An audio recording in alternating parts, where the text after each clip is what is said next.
Okay, so this is Love After Lockup, Season 3, Episode 39, Third Time's the Charm. Okay, so Rachel and Doug is our first ones up.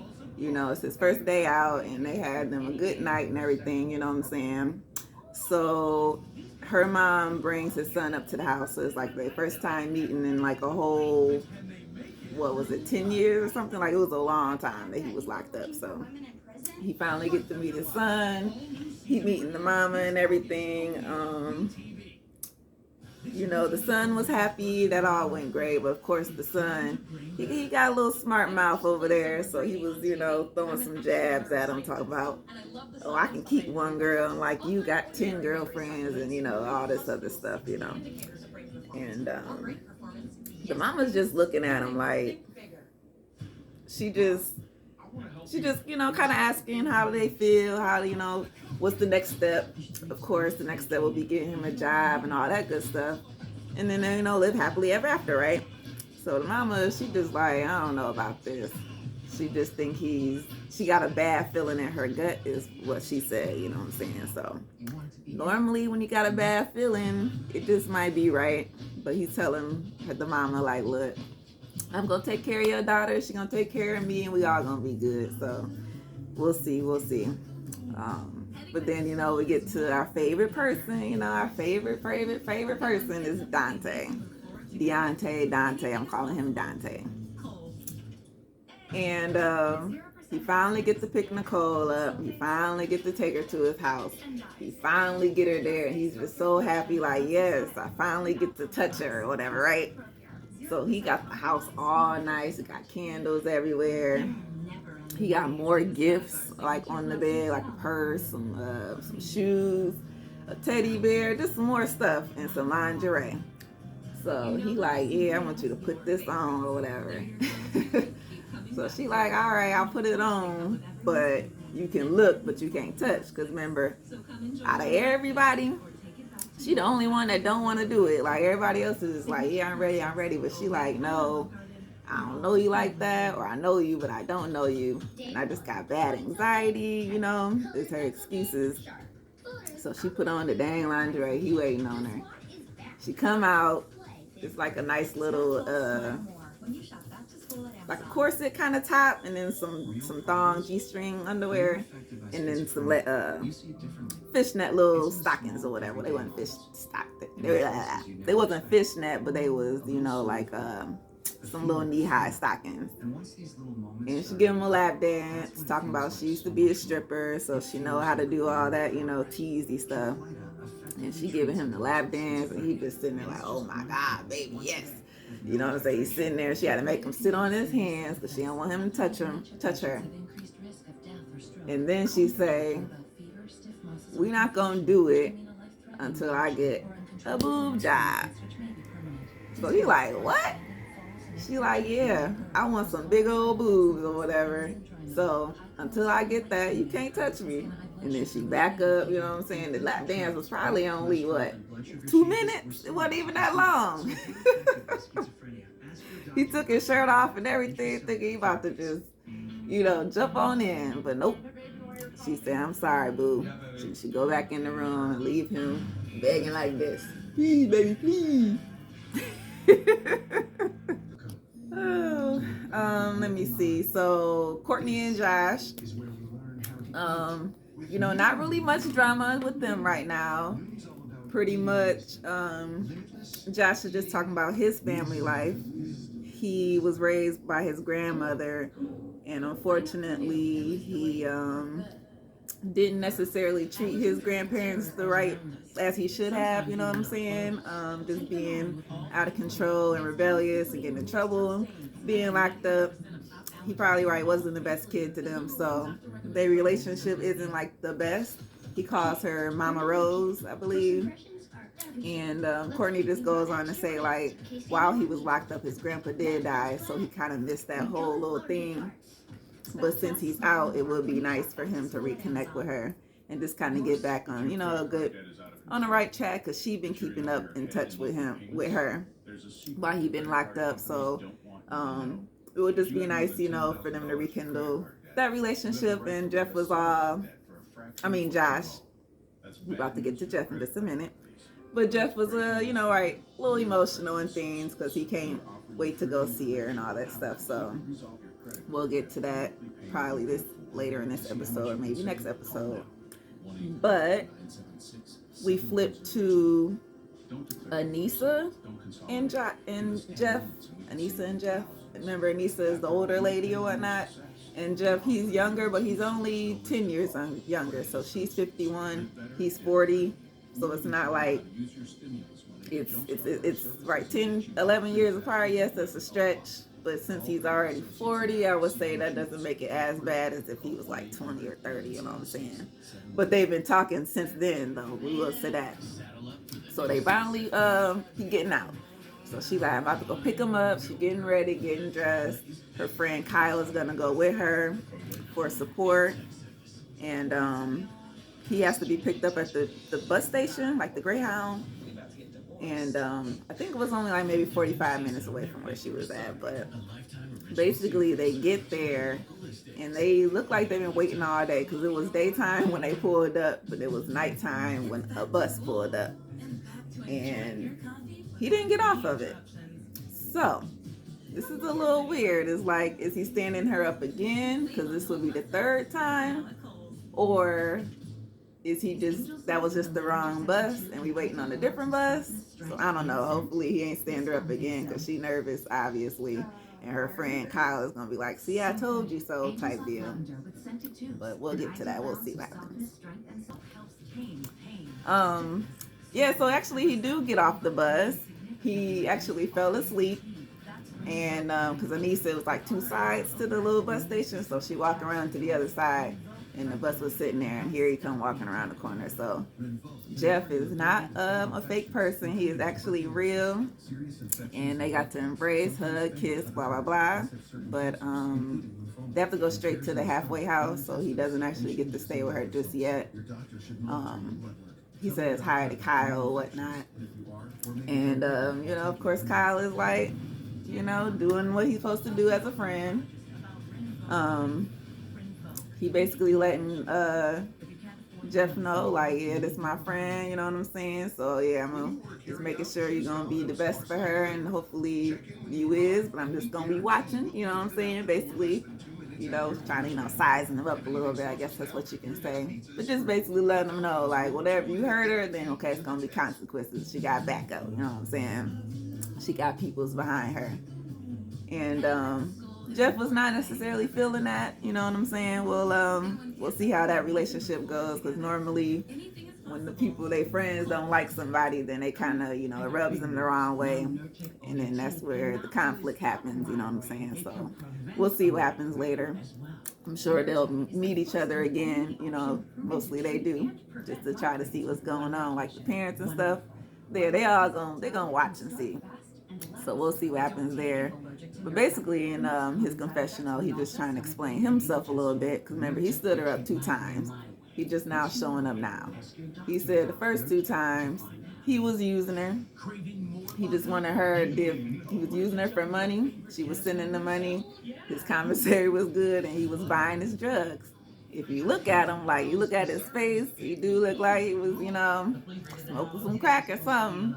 I don't know, I forget what state they in, but crack, meth, heroin, you name it, he probably smoked it. I don't know, but hey, it is what it is. He said the 3rd time around, he just fell in love with her. So this time, he actually wanted to come home to her. So I guess we'll see where it goes. He said he actually likes her. We'll see if he treated her right. We don't know. Like I said, it's just the beginning. Everybody is happy. So far, so good. The drama normally happens, you know, maybe a couple weeks in, maybe a weekend. We'll see. We didn't even get to Stan yet. So, oh yeah, Stan, the old man. Can't wait to see him. Just a little side note. Doug and his bologna.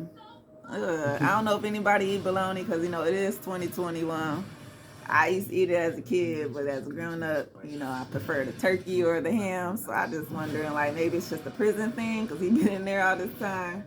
But and she talking about she likes Spam. Like, I don't like neither one. I just kind of thought that was gross. He was trying to show her how to eat it. And he stacked that bologna up like this much on that bread. One slice, fry it, some mustard, fine, but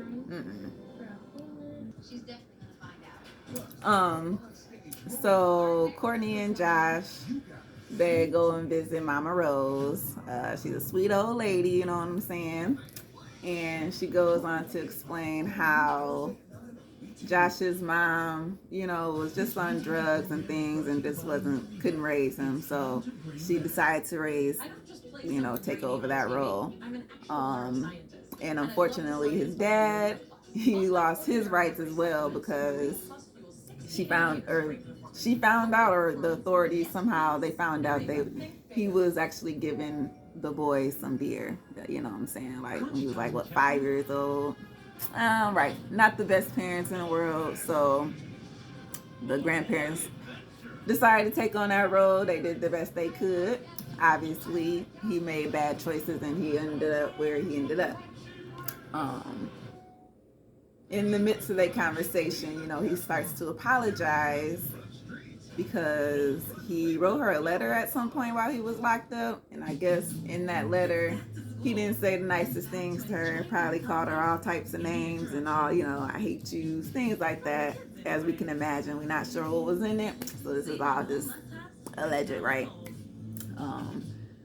We use our imagination. But the mom or the grandma, she was kind of emotional about it. She didn't want to talk about it. So that's how you know, like, he probably really cussed her out real bad.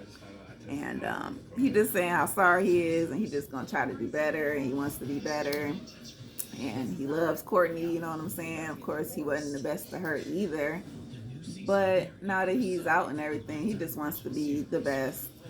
And he tells the grandma, like, or should I just say Mama Rose, that he wants to give Courtney like a real wedding, because remember when they got married in the prison, they didn't even get to see each other. They had like other people do it for them, and they just got to sign the papers. So he's like, let's do like a real wedding, just just us and the family. And I think just do something nice. And I think Courtney would appreciate that, which she actually says she would. And just thinking about the future, she wants this house, she wants these acres, chickens and things. So are they gonna get it? I hope so. But it's just, we don't know how these things go. Hopefully Josh can keep his commitment to stay out, you know what I'm saying, and look like grandma. Of course, they're all happy to see each other. So kudos to that. So who's next? Oh, Rachel and Doug. So they actually go out to eat, and they're chilling, having this conversation, like, normal conversation. He enjoying the food, obviously, because in prison you don't get all that good mashed potatoes and steak and chicken and stuff. So of course he enjoying the meal. He's still, on the yard just a little bit, talking about my tray, which I think he's supposed to say plate when you're out here, tray on the inside, right? See, I don't know them rules, but thought that was kind of a little funny. And talking to little Dougie Jr., we all realized that he a little out of control. Not that much, but he's testing the waters, we'll say, because his dad ain't been there. So he's just like making fun of him, calling them little names, here and there, trying to be slick, making them cut up his meat and stuff like that. Just being, a little jerk. Well, I'm sorry, little Dougie, just being a little a-hole at the moment. But hey, he got his right. That's just because, he feels some type of way. And Big Dougie, he like, all right, I'm gonna let him have his pass for now. But once, I get comfortable, then he gonna learn who the boss is. And I feel like, it's not gonna go the best. He gonna be bad. He just gonna be bad. It is what it is. So hopefully him and Rachel can figure out how to straighten him on out. So, all right. So Dante and Nicole, so Dante gonna pick Nicole up. She like, I need my hair done. So of course he taking her to the salon, right?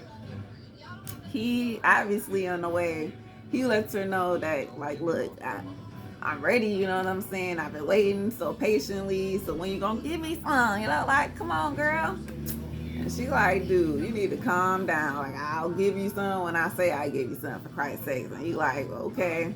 But, you know, he's feeling a little mad, obviously. So he like, well, I know if you not gonna do nothing, you know, then now I know how you feel about me, you know what I'm saying? And she like, okay, whatever, just take me to the dang shit, right? So she get to the dang salon, she getting her hair done, um, and she meet up with one of her friends. Now, you know, they always got, well, I wouldn't say always, but some of these, most of their friends be like people that they met on the inside. So this is one of her friends she met on the inside. Like, her little mugshot was a little rough. She had a black eye and everything. So, woo. I mean, but she looked like, you know, whatever here. And, you know, she just telling her about Dante and like how he bought her all these things and everything, you know what I'm saying? Like, and they like, ooh, you know, and I'm, ooh, he just spending all this money on you. And she like, yeah. So they like, so of course, what does he want in return? And she like, you know what he want, you know what I'm saying? He trying to get it, but I ain't gonna give it to him yet, whatever, right? So the friend go on and say like, okay, so when the last time you actually been, you know, intimate with somebody? And she like, well, you know, while I was on the inside, I was messing with the girls. And we all know how that go when you well, at least girl wise, not men wise, but girls, they get in there and they get all frisky and stuff and they start messing with each other, you know what I'm saying? And most likely they go for the stud ones, but either way, they just be getting it on. And Nicole, she decided to be one of them girls and indulge. So she said, yeah, you know, I was doing my thing up in there.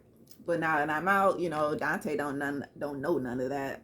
I didn't tell him none of that. And the last girl I messed with was like, what, a week before she got out? And it was some girl. No, I don't think they mentioned her name.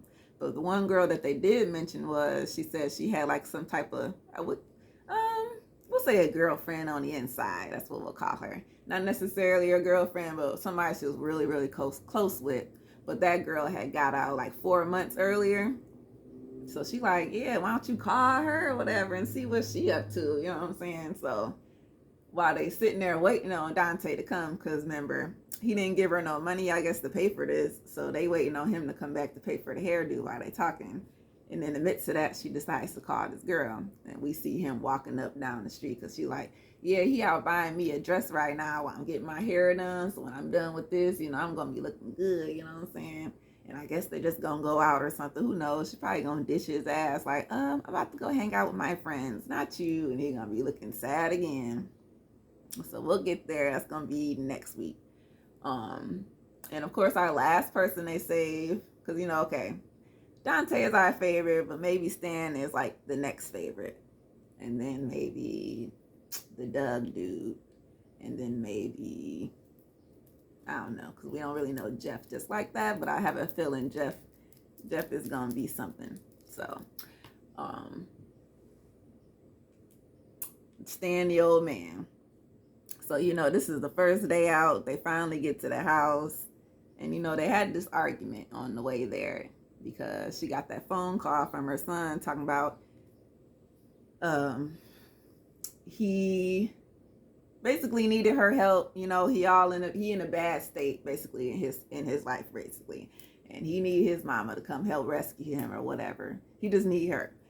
And Stan is trying to tell her, look, he a grown-ass man. He can figure out his own problems. So why don't you just let him be type thing or whatever. And, well, actually, look, before we get to that, they get to the house. She put her things up in her room, and they're going to be in separate rooms. He kind of tells us that he has like these nightmares, night terrors. So that's kind of why they have to sleep separate. That way she doesn't either necessarily know about it or it doesn't bother her. Okay, that was just a little tidbit on the side. But she's still mad, right? So she like, well, look, I need to either go and figure out what I'm going to do with my son, or I can stay here and you can help me figure out what we're going to do with my son. Like, she was kind of waiting on him to maybe just offer like some type of something like, oh, why don't you let him come stay here for a few days or something like that. But no, Stan, like, ain't nobody coming up in here. Like, I just want to deal with her. She just got out. So I just want to just have her to myself, get to know her again. You know what I'm saying? Like, that's just what I want to do. And all the while, he was pouring this wine. And he just kind of sipping this wine on the side. And she's like, look, well, I'm a parent, I'm a mom, and I just can't sit here and you just basically listen to you tell me that you ain't gonna help me. I guess that's how she kind of feeling. Because she's like, look, I thought you was, I thought we was cool. Like, I liked you as a dude. I ain't really like you for your money. Like, I could just leave you and go find another dude, obviously, right? But I'm here, but I ain't gotta be. So he's sitting there in the midst of the argument, and he gonna tell her, yeah, okay, well then why don't you just leave, pretty much? And she like, really? He like, yeah, he 22 years old, he grown, he can take care of himself. And she like, well, I mean, obviously he need my help or whatever right now, so I'm just gonna go. And he like, yeah, well, I raised my kids, right? You ain't raised your kids, right? And that's kind of was like the last straw, because how you gonna tell somebody that, like, you know what I'm saying? You basically just called her a bad mom to her face. And yeah, so that was kind of the last straw. She like, well, look, I'm just gonna peace out then. I got a couple dollars in my pocket. I'm gonna go to a hotel. I'm gonna call my son and I'll figure that shit out. And then I'll call Stan later, because obviously he drunk. Because she said when he get to drinking that little wine, he get to acting up. She said, you know what I'm saying? See, we don't know all this. They know each other. Remember they knew each other before she went in there. So maybe she he got a little temper that we don't know just yet. Obviously, we see something just popped off. I don't know the time span, because it didn't look like he drank the whole cup, but maybe he was sipping that whole cup on the side. We just didn't notice that. He ended up spilling it at some point. And I'm like, oh, shoot, Stan, I don't know. Maybe you is getting licked off the liquor just a little tad bit. But yeah, first day did not go well for them. They did not. Well, they kissed and hugged, but they didn't get no action happen. I guess we'll just have to see what happens later. But I think it's not going to end up well, as we see from the previews. Something going to happen. And Stan the old man, you have a good price to pay. I'm sorry.